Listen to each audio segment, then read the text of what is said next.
I know EVs can be expensive. The cheapest one I test drove so far was $65,000, but they don't have to cost you a fortune. This is the Hyundai Kona Electric, and the cool thing is that it starts at $31,000.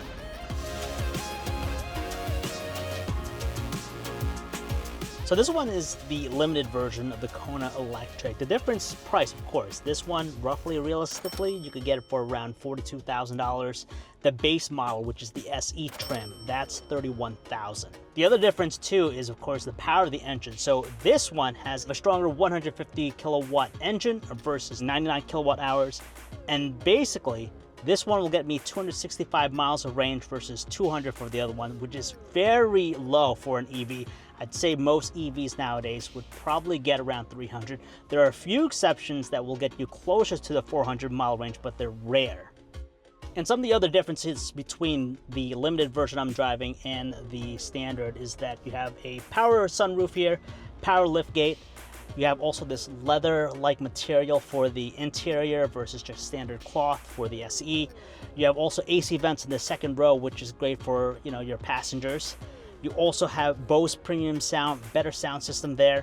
Blind spot monitors. You have the cameras on the side. You could see your blind spots directly in the dashboard.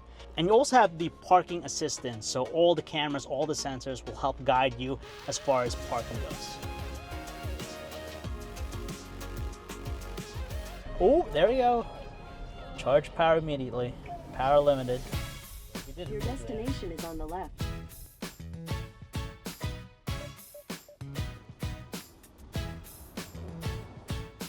This has the smallest battery that I've tested in an EV so far. Roughly 65 kilowatt hour battery, but its saving grace is its efficiency. Over the week, I've been test driving this, and it's currently at 4.5 miles per kilowatt hour. Now, to put that into perspective, some of the best EVs go over 4. I want to say 3 is in that sweet spot, and anything less is not that great. So even though it has a short 265 miles of range, it's really efficient with its battery. Here at the EVgo charging station for only 19 minutes, we started at 10%. We're at roughly 47% charge, so it gave us a pretty good amount of charge in that small period of time. At home, I only have a level 1 charger. I don't have a level 2. I know level 2 is faster and better, but when I did connect it to the outlet, it gave me back 24 miles, and that took 10 plus hours to do. And if I kept it on there, let it charge, it would take over 81 hours to fully charge back up to 100%. So not really practical. The design kind of grew on me. At first, I was kind of skeptical. It's a little bit more on the bubbled side, but if you look at some of the elements like the front, the bumper, it has a really nice modern look, especially at night with that strip light in the front. The parking lights light up, gives it a nice cool vibe.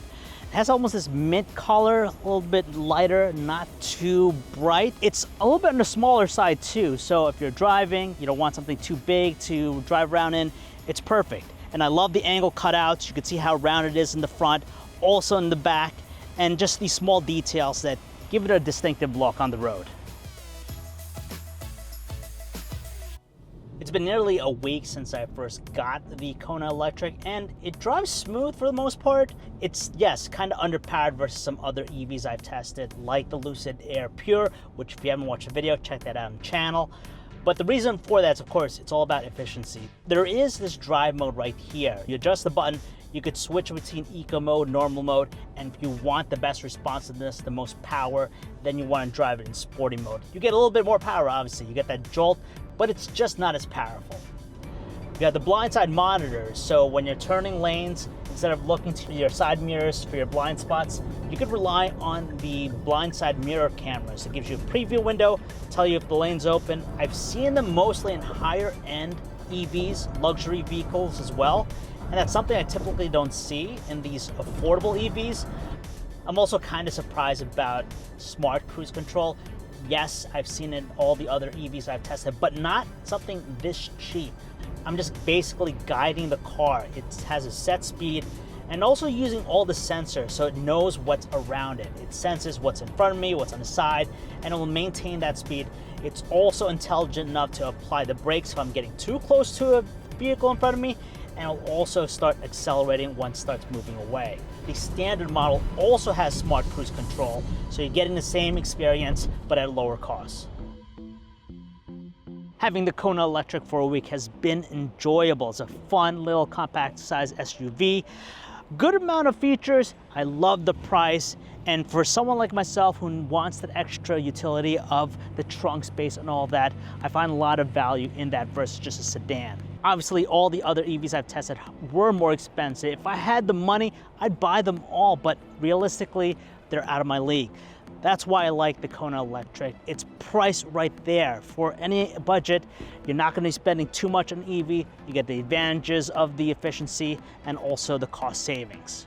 So what do you guys think? Let me know in the comments below. Don't forget to watch all of our other videos on our channel. Follow us on social @TomsGuide. I'm John V, and I'll see you in my next video.